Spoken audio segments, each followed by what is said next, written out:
सुशांत सिंह राजपूत मामले में आज तक को मिला है सुशांत और उनकी पूर्व मैनेजर दिशा सालियान के बीच का व्हाट्सएप चैट। दरअसल दिशा सालियान सुशांत की पूर्व मैनेजर थी।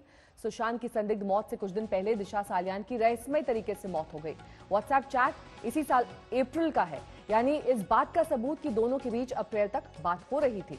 2 अप्रैल का चैट हम आपको दिखा देते हैं। दिशा सालियान किसी ब्रांड के एंडोर्समेंट के बारे में मैसेज करती हैं और पूछती हैं क्या 60 लाख रुपए कोट कर दूं। इस पर सुशांत ब्रांड का नाम पूछते हैं। दिशा सालियान बताती हैं कि ब्रांड का नाम अभी नहीं बताया गया है, लेकिन दिशा सलाह देती है कि हम कीमत बता सकते हैं।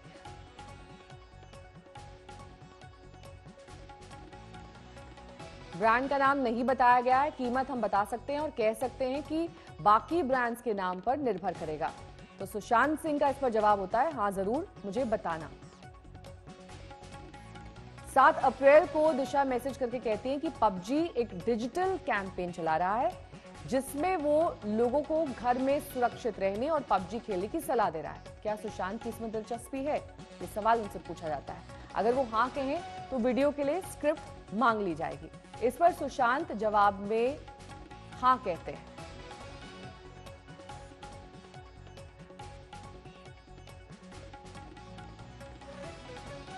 ये व्हाट्सएप चैट मुंबई पुलिस के उस दावे को धराशायी कर देता है जिसमें मुंबई की पुलिस कमिश्नर परमबीर सिंह ने ये कहा था कि सुशांत को दिशा को जानते तक नहीं थे। उन्होंने खुद वकील को ये मैसेज भी भेजा था कि दिशा कौन है।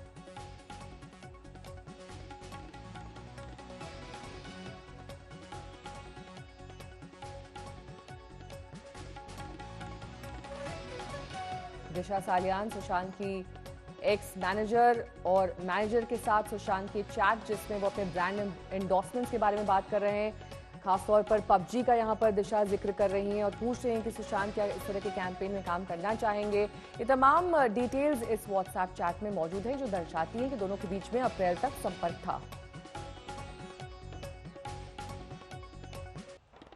और इस पूरे मामले में रिया चक्रवर्ती आरोपों के घेरे में है। आज रिया चक्रवर्ती ने अपने वकील सतीश मानशिंदे के जरिए एक बयान जारी कर पूरे मामले पर सफाई पेश की है। रिया ने कहा कि उन पर लगाया गया सारा आरोप बेबुनियाद है। 27 जुलाई तक सुशांत के परिवार के किसी भी सदस्य की तरफ से कोई आरोप नहीं लगा था, जबकि मुंबई पुलिस ने उनका बयान दर्ज किया था। रिया चक्रवर्ती के मुताबिक मुंबई पुलिस और ईडी को वो अपने सारे वित्तीय दस्तावेज सौंप चुकी हैं। इन वित्तीय दस्तावेजों से साफ है कि सारे आरोप गलत और बेबुनियाद है। रिया ने कहा कि उनके बैंक खाते में एक भी पैसा कहीं से भी ट्रांसफर नहीं हुआ है। उन्होंने कहा कि मुंबई पुलिस और ईडी उनके आयकर रिटर्न की भी जांच कर चुकी है। जांच में रिया के खिलाफ कोई गड़बड़ी नहीं पाई गई। इससे पहले इंडिया टुडे ने रिया चक्रवर्ती के वकील सतीश मानशिंदे से एक्सक्लूसिव बातचीत की थी। उन्होंने विस्तार से रिया के बचाव में अपने तमाम पक्ष रखे।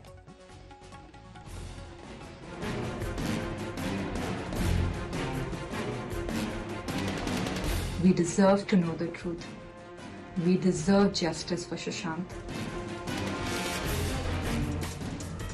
मेरे को लगता है कि सीबीआई को इस जांच को बहुत तेजी से ले जाना चाहिए। घटना का पूरे तौर पर पर्दाफाश हो, जो दोषी है वो गिरफ्तार हो और कोई निर्दोष न फंसे, ये हम लोग भी चाहते हैं। एक्टर सुशांत सिंह राजपूत का परिवार कर रहा है इंसाफ की मांग। इन सब के निशाने पर है सुशांत की गर्लफ्रेंड रिया चक्रवर्ती। आरोप है कि रिया से दोस्ती सुशांत की जिंदगी पर भारी पड़ गई। इस पूरे मामले में रिया का पक्ष क्या है, ये जानने के लिए इंडिया टुडे ने रिया चक्रवर्ती के वकील सतीश मानशिंदे से बात की। सुशांत और रिया के रिश्तों से लेकर पैसे की हेराफेरी तक के आरोपों पर हर सवाल रिया के वकील से किए गए। सुशांत के परिवार के आरोप पर क्या कहेंगे? उनका आरोप है कि रिया ने सुशांत के पैसे अपने अकाउंट में ट्रांसफर करवाए। ये पूरी तरह से बकवास है। 27 जुलाई 2020 तक सुशांत के परिवार से किसी शख्स ने मुंबई पुलिस या किसी दूसरी अथॉरिटी के सामने आरोप नहीं लगाए। रिया ने आत्महत्या, पैसे की हेराफेरी और दूसरे दुरुपयोग जैसे आरोपों से इनकार किया है। मुंबई पुलिस और प्रवर्तन निदेशालय को रिया के वित्तीय दस्तावेज सौंप दिए गए हैं। रिया को सुशांत के खाते से कुछ भी नहीं मिला है। उसके सभी इनकम टैक्स रिटर्न को पुलिस और प्रवर्तन निदेशालय ने जांच किया है। किसी ने रिया के खिलाफ कुछ भी गलत नहीं पाया। पैसे की हेराफेरी के आरोपों को रिया के वकील ने खारिज कर दिया, लेकिन सुशांत सिंह राजपूत के पिता के वकील को सुनिए। यहाँ पर एक तीसरा एंगल भी हो सकता है। अगर रिया को किसी और ने सेटअप किया है तो हो सकता है उनको पैसा किसी दूसरे अकाउंट से भी आया हो, लेकिन मनी लॉन्ड्रिंग का जो मामला होता है या ईडी का जो जुरिस्डिक्शन होता है उसमें आपके अकाउंट में जो पैसा आया है उसमें आप वो पैसा आपने क्या करके कमाया है ये दिखाना पड़ेगा। तो उनके पास अगर कोई फिल्म नहीं चली, कोई उनके पास मॉडलिंग को असाइनमेंट नहीं था, कोई कॉन्ट्रैक्ट न दिखा पाए जिसमें उन्होंने कोई कमाई की है, तो पैसा इनके अकाउंट में आया कहां से। सुशांत के परिवार का ये भी आरोप है कि जब रिया चक्रवर्ती ने सुशांत को पूरी तरह से बर्बाद कर दिया तो 8 जून को सुशांत का घर छोड़ दिया। यही सवाल रिया चक्रवर्ती के वकील सतीश मानशिंदे से भी हमने किया। किन हालातों में रिया ने सुशांत के घर को 8 जून को छोड़ा? सुशांत अपने परिवार को लगातार फोन कर रहे थे। सुशांत ने अपने परिवार को बताया कि वो आकर उनसे मिले। कई दिनों तक फोन पर होने के बाद सुशांत की बहन मीतू आकर रहने को तैयार हुई। 18 जून 2020 को मीतू सुशांत के घर आने को राजी हो गई। इसके बाद सुशांत ने रिया से कहा कि कुछ पल के लिए उसे परिवार के साथ छोड़ दें। रिया को अक्सर पैनिक अटैक होता था। सुशांत के व्यवहार ने रिया की समस्या को और बढ़ा दिया। भले ही रिया अपने परिवार को देखना चाहती थी, लेकिन वो सुशांत को बिल्कुल छोड़ना नहीं चाहती थी। 8 जून 2020 को ही रिया ने डॉक्टर सुशांत वॉकर के साथ खुद का एक थेरेपी सत्र आयोजित करने की व्यवस्था की थी और सुशांत से अनुरोध किया था कि डॉक्टर से दिखाने के बाद उसे छोड़ दे, लेकिन सुशांत ने कहा कि मीतू के आने से पहले तुरंत वहां से चली जाए। रिया बूझे मन से चली गई और साथ में सुशांत को कहा कि अगर उसे कोई जरूरत हो तो वो उसे और उसके भाई को बताए। रिया के वकील को लगता है इस मामले में राजनीति हावी हो गई है, लेकिन सुशांत के पिता के वकील का कहना है कि राजनीति उनकी तरफ से नहीं हुई है। क्या आपको लगता है कि इस मामले में राजनीति हावी हो गई है? रिया इसकी शिकार हो गई है? हाँ बिल्कुल। सुप्रीम कोर्ट में 11 अगस्त की सुनवाई में जिस तरह से कमेंट किए गए उससे साफ होता है कि इस मामले में राजनीति ज्यादा है और सच्चाई कम। बिहार में चुनाव को देखते हुए ज्यादातर राजनेता फायदा उठाना चाहते हैं। आपको याद है सुप्रीम कोर्ट के हियरिंग में भी रिया के वकील बार बार नीतीश कुमार पे सवालिया निशान उठा रहे थे कि पॉलिटिकली मोटिवेटेड है और प्रेस क्लिपिंग को रिलाई कर रहे थे। मैंने जवाब में यही कहा कि प्रेस क्लिपिंग हमारे पास भी बहुत सारे थे जिसमें कि कोई पॉलिटिशियन का वहां नाम आ रहा है, महाराष्ट्र के पॉलिटिशियन का नाम आ रहा है, लेकिन हमने रिस्पॉन्सिबिलिटी नहीं दिखाई, हमने नहीं उस पर रिलाई किया अपने बहस में और ना ही हमने प्लेस किया कोर्ट के रिकॉर्ड में। सतीश मानशिंदे ने ये भी साफ किया कि रिया को सीबीआई जांच से कोई आपत्ति नहीं है। क्या रिया सीबीआई जांच अभी भी चाहती है? रिया ने हमेशा से कहा कि निष्पक्ष जांच के जरिए सच सामने आना चाहिए। उसने सुप्रीम कोर्ट में जो याचिका दी है उसमें कहा गया है कि गृह मंत्री अमित शाह से सीबीआई जांच की मांग की गई है। सुप्रीम कोर्ट से रिया ने खुद कहा है कि अगर सुप्रीम कोर्ट इस मामले को सीबीआई को देती है तो उसे कोई आपत्ति नहीं है। बिहार सरकार की सिफारिश पर सीबीआई के हाथ में मामला जा चुका है, लेकिन साथ ही सुप्रीम कोर्ट में महाराष्ट्र सरकार की याचिका लंबित है कि सीबीआई जांच हो या नहीं। ऐसे में सुशांत की मर्डर मिस्ट्री फिलहाल उलझी हुई है। किरण तारे के साथ आज तक ब्यूरो। और इस पूरे मामले में रिया चक्रवर्ती आरोपों के घेरे में है। आज रिया चक्रवर्ती ने अपने वकील सतीश मानशिंदे के जरिए एक बयान जारी कर पूरे मामले पर सफाई पेश की। रिया ने कहा कि उन पर लगाया गया जो आरोप है वो बेबुनियाद है। 27 जुलाई तक सुशांत के परिवार के किसी भी सदस्य की तरफ से कोई आरोप नहीं लगा था, जबकि मुंबई पुलिस ने उनका बयान दर्ज किया था। रिया चक्रवर्ती के मुताबिक मुंबई पुलिस और ईडी को वो अपने सारे वित्तीय दस्तावेज सौंप चुकी हैं। इन वित्तीय दस्तावेजों यानी कि फाइनेंशियल पेपर से साफ है कि सारे आरोप गलत हैं, बेबुनियाद हैं। रिया ने कहा कि उनके बैंक खाते में एक भी पैसा ट्रांसफर नहीं हुआ है। उन्होंने कहा कि मुंबई पुलिस और ईडी उनके आयकर रिटर्न जांच कर चुकी है। जांच में रिया के खिलाफ कोई गड़बड़ी नहीं पाई गई। और उधर सुशांत के परिवार ने सवालों की झड़ी लगा दी है। सुशांत के चचेरे भाई नीरज सिंह ने गवाहों की हत्या की भी आशंका जता दी है।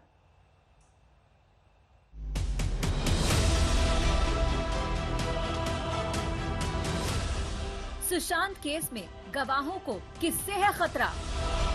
ये आशंका है हमको कि जो गवाह आ रहे हैं कहीं उसके साथ कोई गड़बड़ काम न हो। सुशांत केस में गवाहों को कौन डरा रहा है? जिस तरह से वहाँ का माहौल बना हुआ है, जो गवाह है वो कुछ बोलने से डरता है, तो कहीं न कहीं एक असुरक्षा का माहौल वहाँ बना हुआ है। मुंबई में खतरे में गवाहों की जान। जब हत्या किया जा सकता है तो उसके विटनेस का हत्या क्यों नहीं किया जा सकता है? ये कहीं से इम्पॉसिबल नहीं है। सुशांत के पिता इंसाफ की गुहार लगा रहे हैं।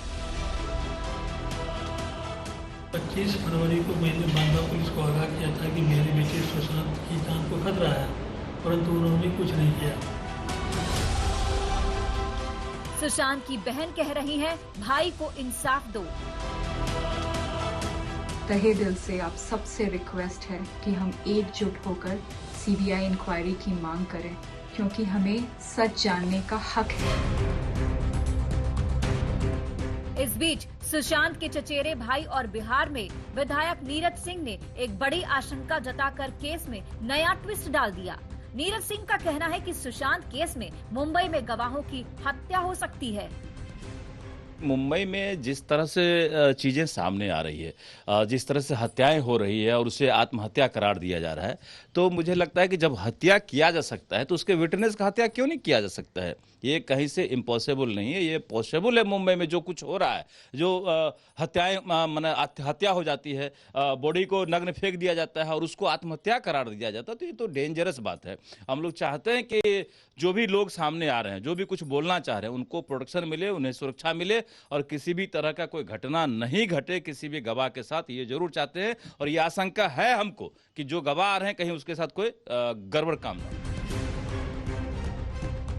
सुशांत के भाई के मुताबिक इस केस में हर रोज नए गवाह सामने आ रहे हैं। उन गवाहों की सुरक्षा भी जरूरी है, क्योंकि हाई प्रोफाइल केस होने की वजह से उनके साथ कुछ भी हो सकता है।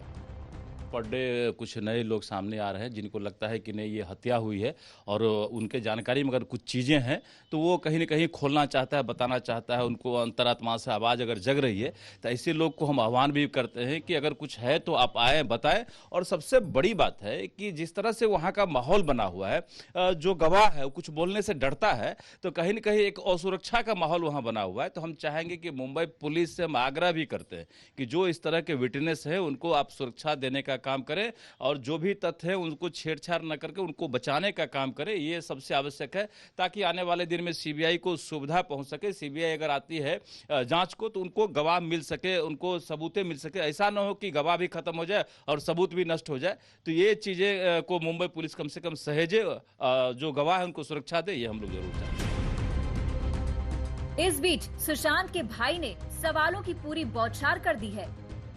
दोषी से पूछताछ करना चाहिए, उनसे तो आप शुरुआती पूछताछ नहीं की। जो घर का स्टाफ है, आप सबसे पहले उनसे पूछताछ करना चाहिए, उनको कस्टडी में लेना चाहिए कि तुमने पंखे से उतार कैसे दिया। अगर पंखे में उसने फांसी लगा लिया, तुमने किसके परमिशन से बॉडी उतार दिया? ये सबसे महत्वपूर्ण सवाल है। वीडियो नहीं बना, इसका कौन सा प्रूफ है कि उसने फांसी लगाया? मैं तो कह रहा हूं गला दाब के मार दिया गया, बेल्ट से फीता लगा के मार दिया गया। तमाम चीजें जांच का विषय है। अगर आप कह रहे हैं कि सारा फुटेज लाए, सारा वीडियो बनाए, तो पंखे पे लटका हुआ है, इसका वीडियो कहाँ है?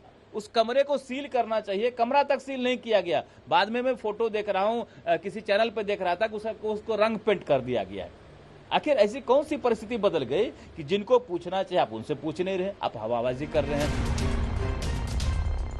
उधर सुशांत के परिवार के वकील ने साफ साफ कह दिया कि सुशांत की मौत रिया की वजह से हुई है। अब जिस तरह की बातें आ रही हैं कि हो सकता है मर्डर भी हो तो भी वही एक्यूज होंगे, क्योंकि उन्होंने सारे स्टाफ बदल दिए। अब स्टाफ क्यों बदले? क्योंकि कुछ ऐसा करना चाहती थी जो चाहती थी उनके नियंत्रण में रहे, जो भी घर में हो रहा है। तो इसलिए वो सारे लोग जो बदल दिए उन्होंने, तो इसलिए किसी भी हाल में परिवार का ये स्पष्ट मानना है कि रिया चक्रवर्ती दोषी ही वही दोषी होंगी और कोई दोषी नहीं हो सकता, चाहे डायरेक्ट अबेटमेंट ऑफ सुसाइड में डायरेक्टली या कॉन्स्पिरेसी में फॉर मर्डर इनडायरेक्टली। इस बीच सुशांत की बहन श्वेता ने सुप्रीम कोर्ट से जल्द फैसले की मांग की है। श्वेता ने ट्वीट कर कहा, सुप्रीम कोर्ट से जल्द फैसले की विनती करती हूँ। हम बहुत ही उम्मीद और संयम से इंतजार कर रहे हैं। एक एक मिनट की देरी पीड़ादायी और दिल तोड़ने वाली है। सुशांत को इंसाफ दिलाने के लिए सोशल मीडिया पर लगातार लोग लिख रहे हैं, लेकिन करीब 2 महीने बाद भी ये मामला रहस्य के गहरे अंधेरे में ही है। पटना से रोहित सिंह के साथ आज तक ब्यूरो। पीएम केयर्स फंड को लेकर इस वक्त केंद्रीय मंत्री रविशंकर प्रसाद एक प्रेस कॉन्फ्रेंस कर रहे हैं। सीधे आपको वही ले चलते हैं। गरीब ने अपनी झोपड़ी में भी जलाया, राहुल गांधी ने क्या कहा, यह दिया जलाने से क्या होगा। तो राहुल गांधी ने एक भी कसर नहीं छोड़ी और कांग्रेस पार्टी ने जो कोरोना के खिलाफ लड़ाई को कमजोर किया जाए, राष्ट्रीय संकल्प को। आई रिग्रेट टू से, इन view of the conduct of mister Rahul Gandhi, right from day one, he never spared any opportunity to weaken the national resolve in the fight against corona. और ये बात मैं आपसे इसलिए कहना चाहता हूं कि बहुत सी पार्टियां जो कांग्रेस पार्टी के साथ हैं, उनके नेताओं ने भी डॉक्टर नर्सेस के पक्ष में ताली बजाई और दीपक भी जलाया था। तो आज जब पीएम केयर्स फंड पर यह फैसला आया है, तो उनके द्वारा एक प्रायोजित षड्यंत्र का सुप्रीम कोर्ट ने बिल्कुल निरस्त किया है उसको, और यह बिल्कुल ट्रांसपेरेंट फंड है पीएम केयर्स का। इसकी ईमानदारी से कार्रवाई हो रही है, पारदर्शी तरीके से इसका निवेश हो रहा है। मैंने बताया, रिपीट करूंगा, 2000 करोड़, लगभग 50,000 करोड़ वेंटिलेटर खरीदने के लिए, 1000 करोड़ मजदूरों के लिए, उनके पुनर्वास के लिए, और 100 करोड़ वैक्सीन की खोज में मदद करने के लिए। तो जो वॉलंटरी बेसिस पर पीएम केयर्स में लोग डोनेशन दे रहे हैं अपनी इच्छा से, उसका सदुपयोग हो रहा है। और जब सुप्रीम कोर्ट ने मोहर लगाई है, तो मुझे लगा कि आज पार्टी की ओर से हम ये चर्चा करें, आपको बताएं, और किस तरह से कांग्रेस पार्टी और विशेष रूप से राहुल गांधी के द्वारा राष्ट्रीय संकल्प को कमजोर करने की कोशिश की गई, जो कोरोना के समय सबसे अधिक आवश्यक थी, उसकी भी चर्चा करना जरूरी है। That's all from my side, open two questions. Devendra Parashar, ये राहुल गांधी के जिन आरोपों की तरह बात कर रहे थे, उनमें से अधिकांश ऐसे भी थे जिसपे सोशल मीडिया पे बहुत ज्यादा इस्तेमाल किया गया सारे एजेंडा को चलाने के लिए, जैसे वो लोग आरोप लगा रहे हैं कि सोशल मीडिया पे सब कुछ। उस पर मैं बाद में बात करूंगा। इस पर पीएम केयर्स फंड पर कुछ पूछना है किसी को? हिमांशु,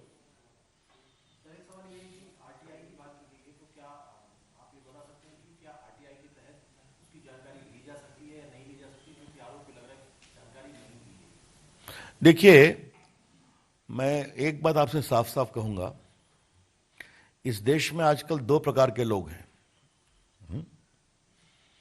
एक जो आरटीआई के बड़े समर्थक थे कि मंत्री के रूप में मैं फाइल में क्या लिखता हूं यह भी उनको मिलना चाहिए, आजकल वो राइट ऑफ प्राइवेसी के बहुत बड़े समर्थक हो गए। हाँ, तो ये दोनों कहानी चलती है।